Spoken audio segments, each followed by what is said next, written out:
What is good, guys? It's Rey-Jay back with another video, and in this one I want to break down what's going on with Tesla, SPY, Nvda, the QQQ, and a couple of other tickers. I'll write down some very important levels to be watching for on these different charts out there, what's going on with the news affecting the markets, and how the charts are looking going into the open for today. But before I begin to have all this information, before I get into any more details, let me just mention a couple of things. Firstly, I am not a financial planner, so take nothing I say as financial advice. And also, if you guys can, please check out the Moomoo link, which is down below and in the description. If you sign up for Moomoo and deposit $100 into the account, you are guaranteed up to 5 free stocks. If you deposit $1,000, you're guaranteed up to 15 free stocks, and this offer ends very soon. Anyways, now let's break down what's going on with the market. Right now, the market's actually dropping quite a bit during the pre-market because we got some bad news that came out. First and foremost, we had Waller from the Federal Reserve, that's the Fed governor. They came out and they basically said that, they basically add more uncertainty about any cuts. And they mentioned that there's no reason for them to move quickly to cut as rapidly as they did in the past, which is contributing to the market selling off. There's also some news that came out about how a federal judge blocked JetBlue Airways' proposed $3.8 billion takeover of Spirit Airways. A little bearish for them. Burger King Parents Restaurant Brands International is buying up the chain's largest franchise for about $1 billion in cash. That's a big new acquisition that's been announced. And then China has actually fell short of its fourth quarter GDP estimates. This was a little bit negative for the markets. I don't really trust their data, but they claim that their GDP growth was around 5.2% in the last 3 months of the year. So that's for Q4. According to their statistics, that's below the 5.3% expected poll. But once again, that still wasn't the best of news for them. And besides that, more companies are defaulting on their debt in the face of sustained high interest rates, according to a new report from the S&P Global Rating. More than 150 companies failed to make the required debt payments last year, an increase of 80% over the previous year. Right, that's the highest default in 7 years. That is some negative news that has come out, and with all this negative news, it's kind of affecting the markets, at least for now. Now, on top of this, looking at some more data that came out, retail sales were still up harder than expected, but that has more to do with December and also the quarter, because that has more to do with the Christmas period. Exports were a little bit below expectations, and imports were close, a little bit better than expectations. Besides that, all the data was just very, very minor. Now we're going to be listening to a lot of these Feds because we have Barr, Bowman, Woods, a bunch of them.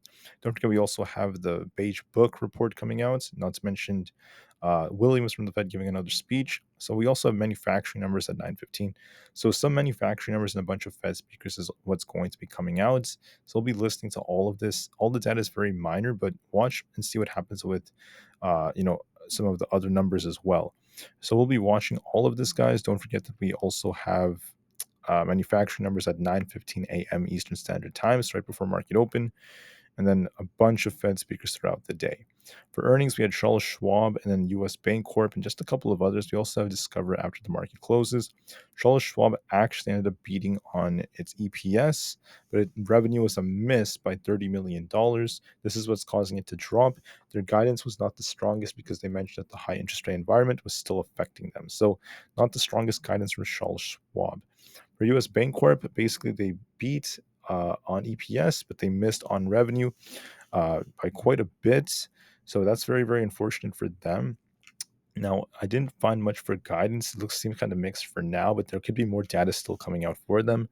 But overall, I would say that the earnings have been very mixed. Still no difference from what we saw from before. So looking at SPY this morning with some bad news that came out, right, involving the Chinese numbers and some of the fear incited by the Fed, it's starting to sell off a bit. We're going to be watching the support just to be safe. So SPY is looking bearish, but it could turn intraday. We need to see it try to reclaim 473. If SPY gets above 473 and starts holding, there could be a chance for it to push back up towards 475. If we get that bounce, we need to see it bounce and break above that resistance for it to try to bounce. If we end up losing 471.25-ish, or very close to where this wick is, 471.4. If we lose this, a big move to 470 is likely coming to the downside. So we're going to be watching this range right here. Do we break up a 473 and try to bounce, or do we end up losing 471, start pushing down to 470 and lower levels? We'll be watching that very carefully. There's still a chance the market could try to bounce, but you just want to be very, very careful. Now, another thing that someone else could do is you could just take like a trend line like this. Technically, we could try to draw out a potential wedge like this. If you were to try, you could just start from here, and we could watch and see if this ends up leading to like some kind of bounce later on. But for now, let's just see how SPY ends up holding up. Let's see if we could try to reclaim 473 to bounce, because unfortunately we got a lot of unexpected bad news this morning. It kind of trumped the technicals from yesterday. And if we get back above 473, we could try to fill this gap and push up higher. If we lose 471, there could be a bigger drop coming. So watch your levels very carefully throughout the day, and we'll see how it goes. So if we lose 471, watch 470, then 468, by the way. And if we break above 473, I think we could push up past 474 to 475. Just want to double say that one more time. As far as the QQQ goes, this is down just a bit, still at 406, not looking too bad. Now I just want to mention that if this thing could break above 408, if we break 408, we're going to push back up to 410. All right, that's going to be our next resistance. If we break 410, there's 411 and 412. If we lose 405.7 to 406, our next target is going to be 404. And if we lose that, there's 402. Those are your levels on the QQQ. Now, right now, it's barely holding the support. So we'll see if this holds. It is trying to bounce off 406 as of right now. So we will see if we could try to get back above 408 and if buyers try to defend it. If they fail to do so, because it's kind of choppy right now, then if it fails to do so, it's going to be sinking even lower. So watch that level very carefully. Can we bounce off 406 and try to break above 408 to fill this gap? Or do we end up failing and start sinking back down?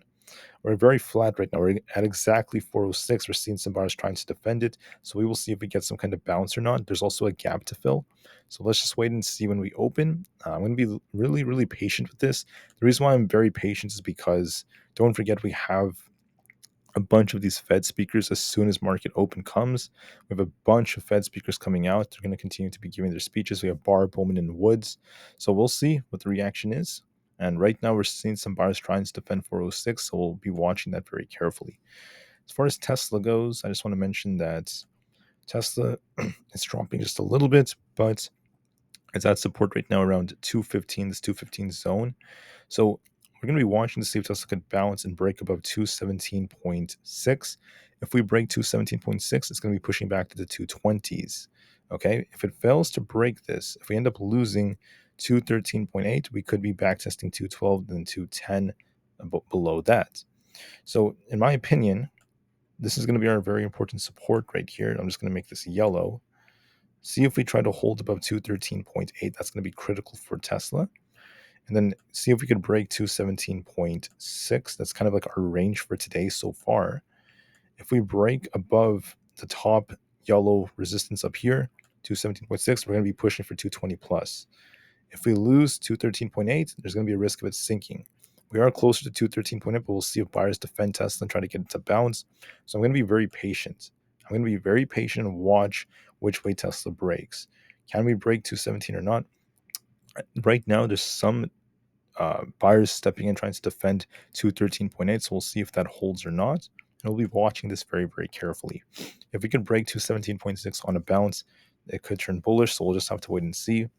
Right now, Tesla's kind of shuffling in the 214 to 215 range, so we'll just be a little bit patient for now and see what the Fed speakers basically cause. As far as Aapl goes, Aapl, in my opinion, it has been basically selling off a little bit more, but it also has this gap up here.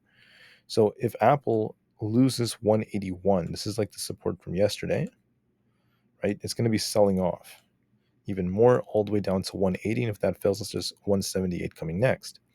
For resistance, you're going to be watching around this 182 area, the 182 to 182.5 area right here. If we could break above 182.5, it's going to be pushing back up towards 183.5, in my opinion. That's going to help the market actually push up a little bit higher. So with that being said, watch 182.5. If we break this, watch it try to fill this gap into the 183s. If we lose 181, we're going to turn even more bearish. We're kind of stuck right now between this range. So I would say just be a little patient and see if buyers try to defend 181. Watch to see if the buyers defend it. If they fail to do so, Apple's going to be sinking down to 180 and 178.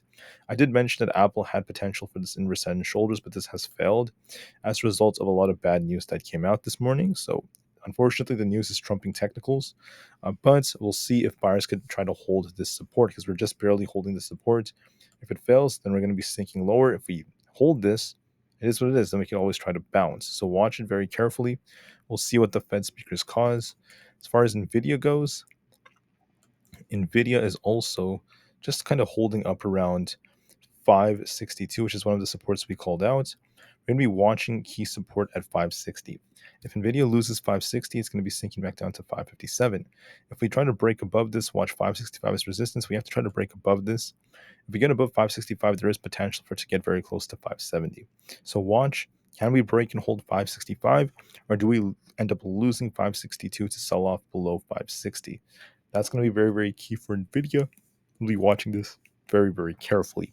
If we lose 560, we turn bearish. If we break 565, we're bullish. Otherwise, we're kind of range bound right now. If you look at Nvidia, we're going back and forth and back and forth. Let's see if Nvidia could push. It's going to likely try to push when we open. So this might help the market push up just a bit, but watch and see if we can hold these particular levels. So with that being said, I went over some important levels. I'm going to be very patient with these Fed speakers and do what you have to do, guys. So thank you for listening. Have a great day. And I want the best for everyone out there. Thank you so much. Have a great day and peace out.